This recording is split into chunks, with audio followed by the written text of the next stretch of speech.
올해 우리 교회의 슬로건은 주님 쓰시는 교회, 주님 쓰시는 그릇, 주님 쓰시는 교회입니다. 우리가 주님을 사용하는 것이 아니라 주님께서 우리를 사용하시도록 우리가 그릇을 내어드리면 분명 주님께서 넘치도록 채우실 것이다 하는 고백의 마음으로 이렇게 주님 쓰시는 그릇, 주님 쓰시는 교회라는 올해의 슬로건을 잡았습니다. 그 믿음으로 우리가 오늘 새해 첫 말씀으로 주님 채우시는 그릇에 대해서 함께 나누고자 합니다. 저는 신학교 3년 동안 내내 이제 신학교 기숙사에서 살았습니다. 이 신학교 기숙사의 생활은 그야말로 수도원 같은 생활이었습니다. 새벽에 일어나야 했고 또 새벽 6시가 되면 반드시 새벽 기도를 드려야만 했습니다. 새벽 기도에 참석하지 않으면 기숙사에서 쫓겨났거든요. 그리고 아침 식사를 하고 나서 8시 30분부터 오전 수업을 합니다. 그러면 11시가 되면 또 채플에 가서 예배를 드립니다. 점심 먹고 나면 오후 수업을 드리고 오후 수업을 듣고 그 수업이 끝나고 나면 또 도서관에 가서 끝없이 널려있는 숙제를 또 해야만 했습니다. 그리고 나서 한 학기는 저녁 9시 반이 되면 같은 방에 사는 기숙사 같은 방에 있는 4명의 신학생들이 함께 모여 또 기도회를 해야만 했습니다. 그렇게 이제 신학교 기숙사에서 생활했던 3년의 시간은 다른 생각이나 다른 일 할 틈 없이 오로지 말씀과 기도와 예배만으로 살아야만 했습니다.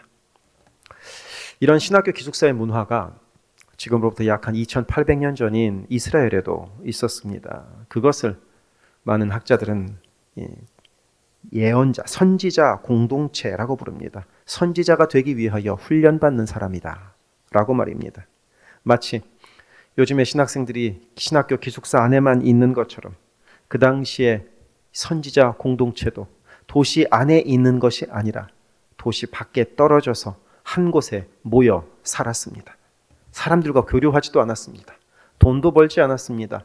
그러니까 그 선지자 공동체에 모여있는 사람들은 매우 가난했고 최소한의 생활만 했고 때에 따라서는 빚을 많이 지기도 했습니다. 그뿐이 아닙니다. 그 당시 선지자 공동체 중에는 혼자 온 사람도 있지만 가족과 함께 온 사람들도 있었습니다. 아내와 아이들을 함께 데리고 이 선지자 공동체에 들어온 경우도 종종 있었습니다. 그러니 그런 경우에는 남편이나 아버지가 선지자라는 이유만으로 함께 그 선지자 공동체에 들어가서 어려운 생활을 그 당시엔 견뎌야만 했습니다. 풍성하게 먹을 수도 없었고 잠자리가 편했던 것도 아니었고 그렇다고 경제적으로 형편이 좋은 것도 아니었습니다. 오늘 말씀은 그런 선지자 공동체에서 살고 있었던 한 가정의 이야기를 우리에게 전해주고 있습니다. 무슨 이유인지 알 수는 없지만 한 선지자가 갑자기 죽은 겁니다. 그렇게 죽은 선지자에게는 아내와 아들 둘이 있었습니다. 가족들의 아픈 마음을 어떻게 이루 헤아릴 수 있겠냐마는 그와 함께 신경 써야만 하는 것은 앞길입니다. 선지자가 죽었으니 그 가족들의 앞길은 그야말로 막막했습니다. 지금까지는 그래도 돈벌이가 안 되더라도 가장이라는 존재가 있었는데 이제는 가장이 없는 겁니다. 게다가 빚까지 산더미처럼 남겨놓고 죽었습니다. 빚쟁이가 와서 빚을 갚으라고 난립니다. 빚쟁이 입장에서는 이거 까딱하면 내 빚 다 떼먹고 저 사람들 도망갈 것 같으니까 빚 갚으라고 닥달인 겁니다. 당시에는 이런 경우 어떻게 했느냐 하면 보통 아들을 노예로 팔았습니다. 노동력이 있는 남자아이를 팔아서 그 남자아이가 가서 무상으로 일을 하여 일한 만큼의 빚을 갚으라는 것입니다. 그래서 이 빚쟁이들도 지금 이 두 아들을 끌고 가서 노예로 팔아서 그 빚을 돌려 받으려는 셈산인 것입니다. 우리가 바로 이 두 아들의 엄마, 이 여인의 상황이라고 한번 상상해 봅시다. 얼마나 상황이 기구합니까? 남편은 죽고 없습니다. 남은 건 빚뿐입니다. 아들 둘이 남아있는데 이 두 아들은 노예로 팔려가게 생겼습니다. 그렇다고 친정에 돌아갈 수도 없습니다. 선지자 공동체 간다고 집을 떠나서 멀리 떠나왔는데 어떻게 얼굴 들고서 친정으로 돌아갈 수가 있었겠습니까? 그러면 이 여인이 대체 뭘 잘못했길래 이런 기구한 상황이 되었습니까? 이 여인이 한 것이라고는 하나님 섬긴다는 남편 따라서 선지자 공동체에 들어온 것밖에 없습니다. 그리고 이 여인이 한 것이라고는 두 아들 열심히 키우는 것밖에 없습니다. 그런데 이런 기구한 상황이 되었습니다. 그래서 보통 이런 경우가 되면 많은 사람들이 절망하고 하나님을 원망합니다. 뭐 어떻게 하겠습니까? 살 수 있는 방법이 없지 않습니까? 그렇다고 옆집 가서 돈을 빌릴 수도 없습니다. 옆집도 다 선지자 공동체인데 가진 것이 무엇이 있겠습니까? 이때 그 이름도 유명한 엘리사 선지자가 이 선지자 공동체에 찾아옵니다. 온갖 기적을 일으키고 왕 앞에서 눈 하나 깜짝하지 않고 왕과 대적할 수 있었던 그 능력의 선지자 엘리사가 바로 이 선지자 공동체에 찾아온 것이었습니다. 그리고 이 엘리사 선지자는 이 여인의 참 딱한 사정을 듣게 됩니다. 다른 것도 아니고 하나님을 섬기던 선지자가 죽음으로 이렇게 안타까운 일이 벌어지니까 이 엘리사 선지자는 어떻게든 도와주고 싶은 겁니다. 마음이 딱해서. 그래서 놀라운 기적 하나를 엘리사 선지자가 베풉니다. 그 기적의 이야기가 오늘 말씀 3절에서 시작됩니다. 이르되 너는 밖에 나가서 모든 이웃에게 그릇을 빌리라. 빈 그릇을 빌리되 조금 빌리지 말고. 엘리사가 이 여인에게 그릇을 빌려오라는 것입니다. 빈 그릇을 최대한 많이 빌려오라는 겁니다. 이웃이라고 해보았자 다 선지자 훈련생들의 가정일 테니까 그릇이라고 해봐야 얼마 없었을 겁니다. 다 가난했으니까요. 하지만 그래도 일단 최대한 많이 빌려와라. 그 다음에 4절은 이렇게 기록되어 있습니다. 너는 내 두 아들과 함께 들어가서 문을 닫고 그 모든 그릇에 기름을 부어서 차는 대로 옮겨 놓으라 하니라. 방에 들어가서 문 닫고 아무도 모르는 상태에서 일단 그릇을 다 펼쳐놓고 그릇에 기름을 부어보라는 겁니다.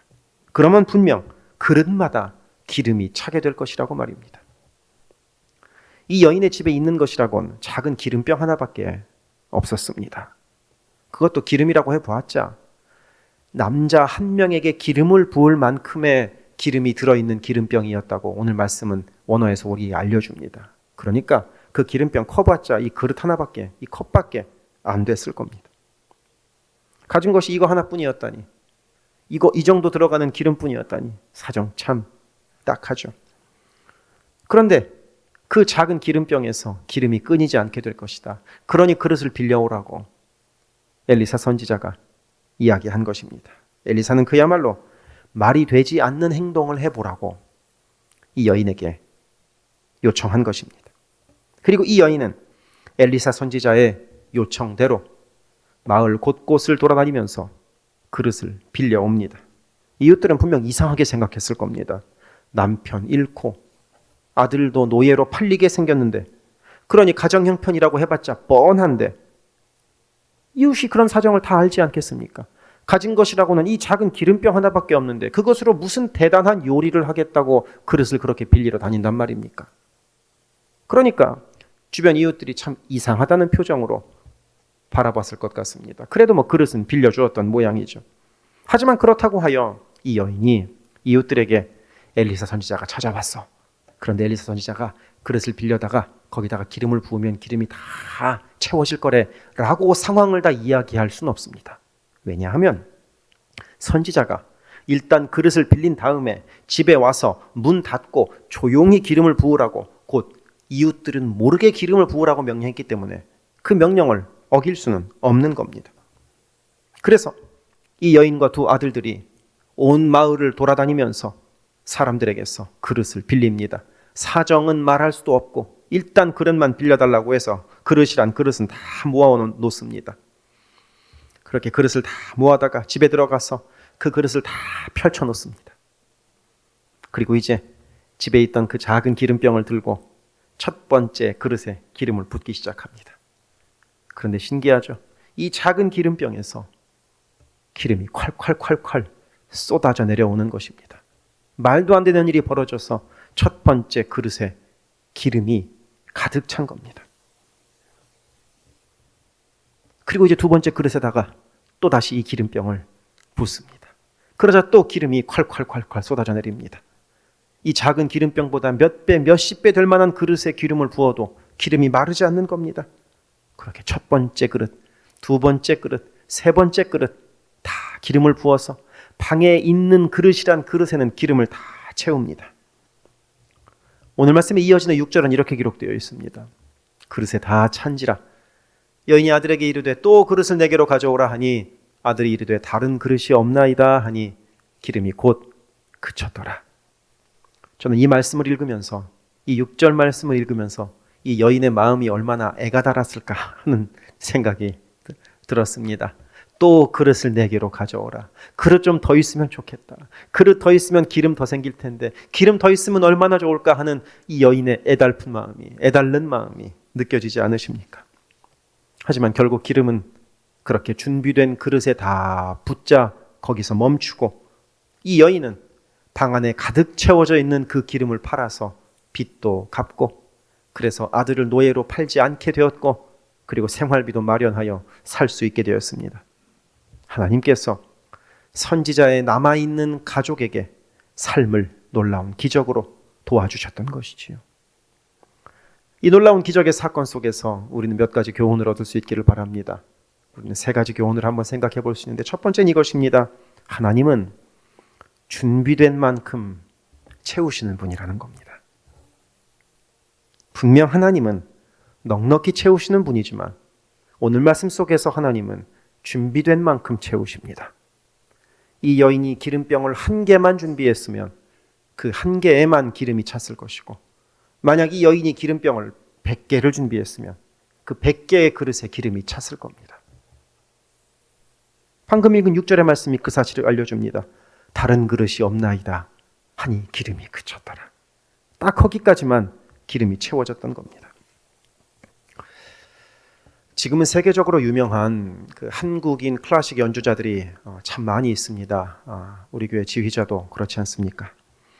하지만 3, 40년 전까지만 해도 이쯤에서 웃으실 줄 알았는데 하지만 3, 40년 전까지만 해도 한국인 클래식 연주자들은 세계적으로 전혀 인기가 없지 않았습니다. 아마 국력이 낮았기 때문에 그랬던 것이 아닐까 싶습니다. 그런데 그럼에도 유명한 한국인 클래식 연주자들이 있습니다. 그 중에 한 명이 여러분도 이름을 다들 아실 만한 바이올리니스트 정경화입니다. 올해 76세가 된 그녀는 60년 전부터 세계적으로 유명했습니다. 그 대단한 사람이죠. 그리고 오늘날도 건강하게 연주를 하고 있습니다. 이 바이올리니스트 정경화가 남긴 유명한 말이 하나 있습니다. 이것입니다. 하루를 연습을 걸으면 자신이 느끼고 이틀을 연습을 걸으면 관객이 느끼며 사흘을 연습을 걸으면 모두가 알게 된다. 그래서 이 바이올리니스트 정경화는 매일매일 연습한다는 것입니다. 그만큼 정경화 씨는 대단한 탤런트를 가지고 있었지만 그와 함께 매일매일 성실하게 최선을 다했기에 그만한 자리에까지 오르를 수 있었던 것입니다. 오늘 말씀 기적에서 하나님은 이 여인이 준비한 만큼 부으십니다. 그리고 우리에게도 마찬가지입니다. 하나님은 우리가 준비한 만큼 부으십니다. 우리가 준비되어 있지 않으면 하나님은 충분히 붓지도 않으실 뿐더러 아니 부으시더라도 그것이 하나님이 부으시는 건지 깨달을지 못할 수도 있습니다. 그런데 하나님은 우리가 준비되어 있지 않더라도 넉넉히 부으실 수 있는 분 아닙니까? 뭐 이렇게 생각하시는 분이 있을 수 있습니다. 마치 로또 맞는 것처럼 하나님은 갑자기 순식간에도 어마어마하게 부으실 수 있는 분 아닙니까? 능력의 하나님이니까요. 그런데 왜 오늘 말씀 속에서 하나님은 준비된 만큼만 부으실까요? 하나님은 우리의 성실함을 원하시기 때문입니다. 우리가 언제 하늘에서 떡 하나 안 떨어지나 하는 마음으로 두 손 놓고 하늘만 보고 있는 그런 게으른 삶을 사는 것을 하나님께서 우리에게 원하시는 것이 아니라 우리에게 주어진 삶에 최선을 다하기를 바라십니다. 그렇게 최선을 다하는 우리들의 삶에 하나님께서 기름을 부으시는 것입니다. 최선을 다한 노력에 하나님께서 은혜를 부으시는 것입니다. 그러니 우리들의 2025년 새해가 그렇게 최선을 다하는 한 해가 되기를 바랍니다. 내게 맡기신 일에 최선을 다할 수 있기를 바랍니다. 혹여 이렇게 생각하실 수 있는 분이 있을지 모르겠습니다. 나한테는 맡기신 일이 없다. 나는 할 일이 없다. 이런 생각이 드시는 분들은 간단합니다. 기도하고 말씀 보는데 열심을 내십시오. 예배하는데 열심을 내십시오. 거기에 최선을 다하시면 됩니다. 내가 최선을 다하면 하나님이 거기에 기름을 부으시는 겁니다. 시편 81편 10절에는 이런 말씀이 있습니다. 나는 너를 애굽 땅에서 인도하여 낸 여호와 내 하나님이니 내 입을 크게 열라 내가 채우리라 하였으나 이스라엘 백성들을 애굽 땅에서 이끌어내신 능력의 하나님이 이렇게 말씀하시는 겁니다. 내 입을 크게 열라 내가 채울 것이다. 그렇게 말씀하시면 입을 크게 열면 그만인 것인데 이스라엘 백성들은 어떻게 했는가? 11절은 이렇게 기록되어 있습니다. 내 백성이 내 소리를 듣지 아니하며 이스라엘이 나를 원하지 아니하였도다. 안 들었다는 겁니다. 입을 크게 열라고 해도 열지 않았다는 겁니다.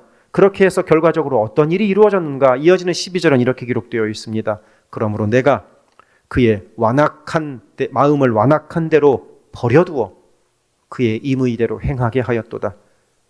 버려두셨다는 겁니다. 내가 준비하면 하나님이 채우실 텐데 내가 준비하지 않으면 하나님이 내버려 두신다는 겁니다. 하나님은 우리가 준비하기를, 우리가 그릇을 예비하기를 기다리고 계신다는 겁니다. 그러니 우리의 2025년이 그렇게 주님의 은혜를 구하며 최선을 다하여 그릇을 예비하는 한 해가 되기를 바랍니다. 그럴 때 넉넉히 채우시는 주님의 은혜를 우리 모두가 누리게 되리라 믿습니다. 오늘 말씀에서 두 번째로 우리가 얻어야 될 교훈은 이 여인의 순종입니다. 이 여인은 엘리사 선지자의 말에 순종하여 마을을 돌아다니며 그릇을 빌려왔습니다. 하지만 이 여인은 엘리사의 말을 100% 다 머리로 이해하고 논리적으로 수용해서 순종한 것은 아니었습니다. 그릇을 빌려오면 그 빌려온 그릇만큼 기름이 채워질 것이다. 이 말이 논리적으로 이해가 되십니까? 이런 일이 이루어지리라고 과학적으로 설명이 되십니까? 내 생각으로는 이해되지 않습니다. 그런데 이 여인은 순종했던 것이죠. 우리는 우리의 평생을 나의 생각과 믿음 사이에서 싸우며 살아갑니다. 우리는 내 생각만큼만 믿으려고 합니다. 하지만 하나님께서는 우리의 생각을 뛰어넘는 믿음을 우리에게 요구하십니다. 우리의 생각을 뛰어넘는 믿음을 가지면 그만큼 하나님께서 채우실 것이라고 말입니다. 우리는 내 생각과 벗어나는 일은, 내 생각을 넘어서는 일은 벌어지지 않을 것이라고 생각하지만 이 여인은 그런 자신의 생각과 상상을 넘어서서 순종했기 때문에 가져온 기름병마다 다 채워지는 놀라운 기적을 체험했던 것입니다. 그러니 우리들의 생각과 우리들의 논리를 뛰어넘는 하나님의 역사를 소망할 수 있기를 바랍니다. 이런 말씀을 들으면 이제 속으로 고개를 갸우뚱하는 분이 분명 있으실 것 같습니다. 그러면 대체 어떻게 믿으라는 것이냐? 그러면 대체 무엇을 믿으라는 것이냐? 나는 내 생각을 뛰어넘는 하나님의 기적을 믿으면서 구했는데 그런 기적은 벌어지지 않았었다. 뭐 이런 식으로 본인의 과거의 경험으로 본인의 믿음을 제한하기도 합니다. 그리고 순종하라고 하면 대체 어떤 하나님의 말씀에 순종하라는 것이냐? 뭐 이렇게 반문하고 싶은 분이 있으실지도 모르겠습니다. 그래서 우리가 대체 어떻게 순종해야 될지를 잠깐만 나누고자 합니다. 우리가 길을 가고 있는데 갑자기 천둥번개 소리가 나더니 하늘에서 산신령과도 같은 소리로 오른쪽으로 걸어가라. 하나님은 그렇게 말씀하지 않으십니다. 하나님은 그렇게 우리가 상상하지 못했던 방식으로 말씀하시는 것이 아니라 대부분의 경우 하나님은 우리가 두 손에 들고 있는 성경 말씀을 통하여 우리에게 말씀하십니다. 오늘날에 순종할 하나님의 뜻도 사실 이 성경에 다 들어 있습니다. 우리가 어디에 있는지 찾지 못할 뿐인 겁니다. 그러면 우리가 이 성경 말씀 중에 무엇을 순종해야 될지 어떻게 찾을 수 있을까?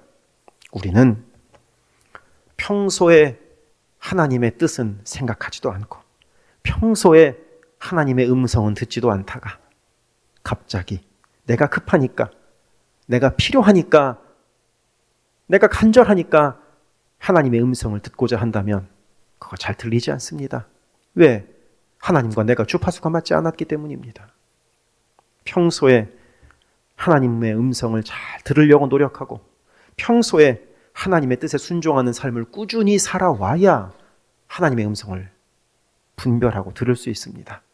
주파수가 맞아야 라디오를 들을 수 있기 때문입니다. 그러니 매일매일 말씀을 묵상하고 매일매일 말씀을 내 삶으로 실천하며 살아가야, 그래야 하나님의 음성을 분별하고 그래야 내가 순종해야 될 것이 무엇인가를 깨달아 알 수 있습니다. 그러니 우리 새해가 되었으니까 이제 좀 새로운 마음으로 그렇게 매일매일 하나님의 말씀을 가까이 하는 삶을 새롭게 살아갈 수 있게 되기를 바랍니다. 이번 한 주간까지 계속되는 신년 특별 새벽 기도회에 참석하는 것도 그것의 방편이 될 수 있습니다. 그리고 매일매일 나누는 매일 묵상도 역시 그런 방편이 될 수 있습니다.